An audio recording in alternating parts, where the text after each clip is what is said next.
Hi guys, Peter Finch here, and this is the first video that I'm doing in a series which is based on-course practice. So stuff you can do actually on the course, how you can make that segue between your practice and play, because that is something that so many golfers struggle with.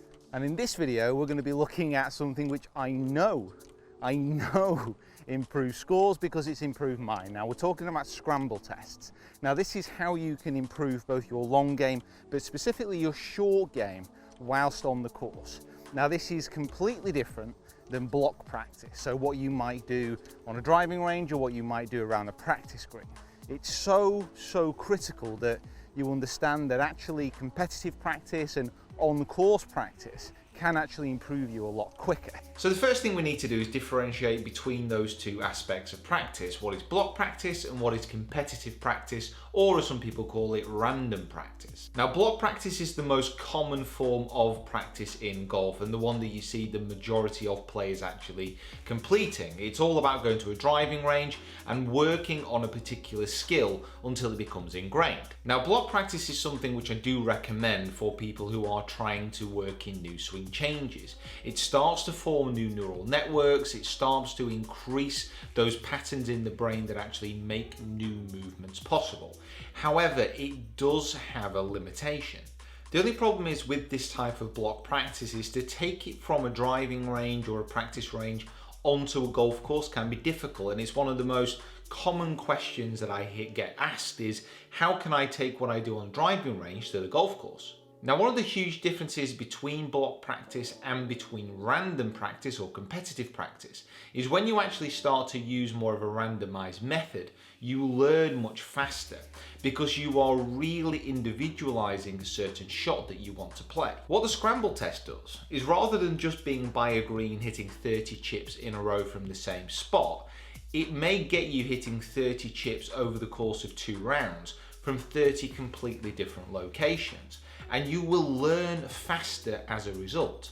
Now the rules of a scramble test are relatively simple to understand, but it's worth taking just that little bit of time.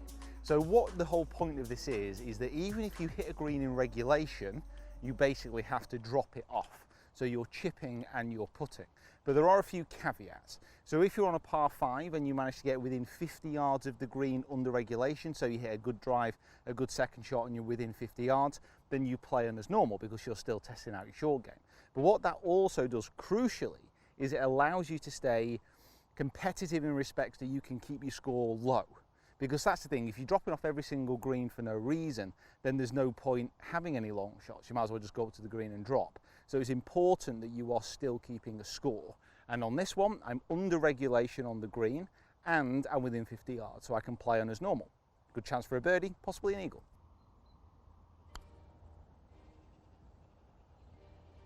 Oh, it's it. It's it. However, that's a good birdie to start. Now this is where course strategy becomes a little bit more important. This next hole here is super tight at Whitefield, but it's only 340 from these tees. So if I really get one, if I rip one really well, I can possibly get within 50 yards again.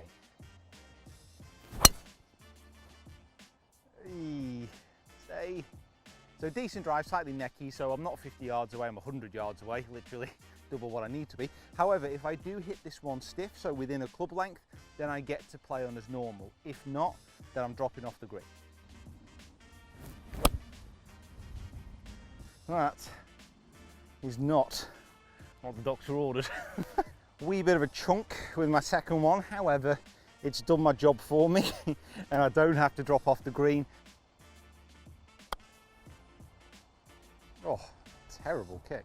Didn't hit a great chip, slightly overhit, so it would have run past anyway, but I can't replay the shot. On a practice green, I just pick it up, go again, but not here. Chances. 150 yard par 3, and this is where it becomes again slightly interesting on these shots, because again, unless I stiff this, I'm going to have to drop it off the green. Now this has turned my game, certainly on the par 3s, into a much more attacking one. Couple into that the fact I'm desperate for a hole in one, and you've got a recipe for me not leaving any pins alone on a par 3. That's something else I should probably look at.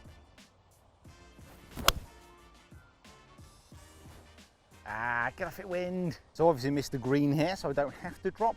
There is that question whether you incorporate dropping it into a bunker if you do hit the green. Personally, it depends on what I'm trying to work on. So really at the moment it's more chipping and pitching, so I might not choose to put it in a bunker on the actual scramble test, but I can't move it out. You know, this is my regulation ball in play now. I've missed the green, so no choice.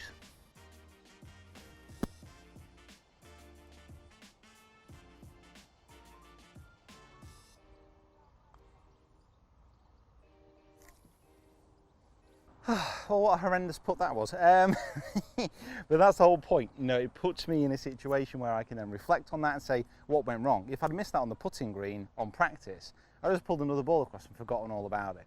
But then I was too focused on line, completely forgot to hit it. So again, I can learn from that. Par 4, this one, tough one. Very doubtful I'm going to get within 50 yards of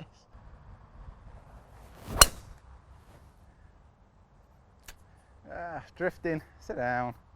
Well, I wouldn't put this in the category of ideal, if I'm being honest with you. Well, I've got it up. That gets there, do very well. So out of position on the tee, it's obviously left me with a lot to do with the second. I've ended up a good kind of 40 yards short here. So this again, it's that short game shot that I'm looking to have. Obviously not in the way that I would have wanted to though. Now, as I get through these few holes, let's actually talk about targets and what you should be hoping to achieve with your scramble test, because it is going to be different for every person. My baseline is a pro baseline, so I'm looking to beat scratch every time I play. And I always do a scramble test over 9 holes, because what it does is it condenses the learning and the pressure into a short amount of time. Now this allows me to really focus on what I want to do. If I'm over par by the end of that 9 holes, I'm going to readdress what I need to do and focus on my weaknesses. If I get under par or I hit level par, my next target is going to be 1 under. If I get 1 under, then my next target is going to be 2 under, and so on and so forth. So some people may suggest this isn't the best side to leave yourself. Well, I couldn't play that any better. So I need to be attacking here. 317 yards, a little bit downwind off the left, but the pin is tucked to the right. And he's absolutely rifle a drive down there. Hopefully get it within 50 yards, because if I want to get that level par, under par goal, I've got to be attacking now, running out of holes. Oh, I've struck that so well, but it stayed straight. So I've actually come all the way through the trees. I've hit an absolute bomb here. It's like a 330 drive, I think. It's a little bit downwind. It must have got a hell of a kick, so it's certainly not carried this far. But the pin, unfortunately, is... Fortunately, the pin is on the right side of the green. If it was on the left side of the green, it would have actually been about 50 yards, but as it is, it's about 60. So unless this is stiff, we're dropping.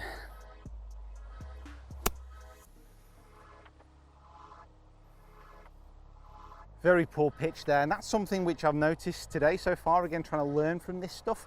My pitching, not up to scratch.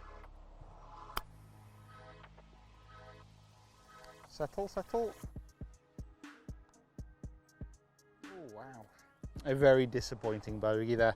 Poor, but that's why I'm testing this in my short game, trying to improve that aspect. And all is not lost. We have a par 4, drivable, 290.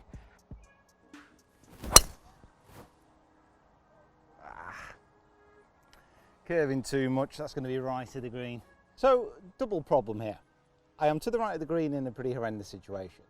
And I'm also, I'm 51 yards away. Looks great. So green in reg, decent birdie attempt. However, got to drop it off, it's not within a club length. Now when you actually drop in, when you start to do this test, it depends what you're trying to work on. Now I'm trying to work on chip and runs. It's a skill which I need to improve. You saw by one of the previous holes there, not last hole, hole before that, my actual soft lobs, they're actually really good at the moment. So I'm just going to take this ball, I'm going to throw it off the side of the green here and try and get up and down.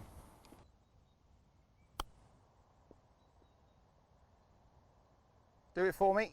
Oh, absolute power lip out there, by the way. 190 downwind, slightly off the right, no, pretty much downwind. And well, it's in or nothing, basically. I'm gonna go 6 iron.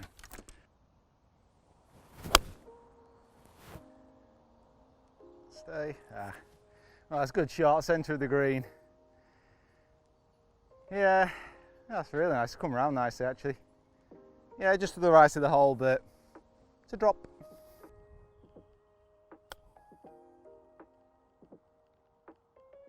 Ooh.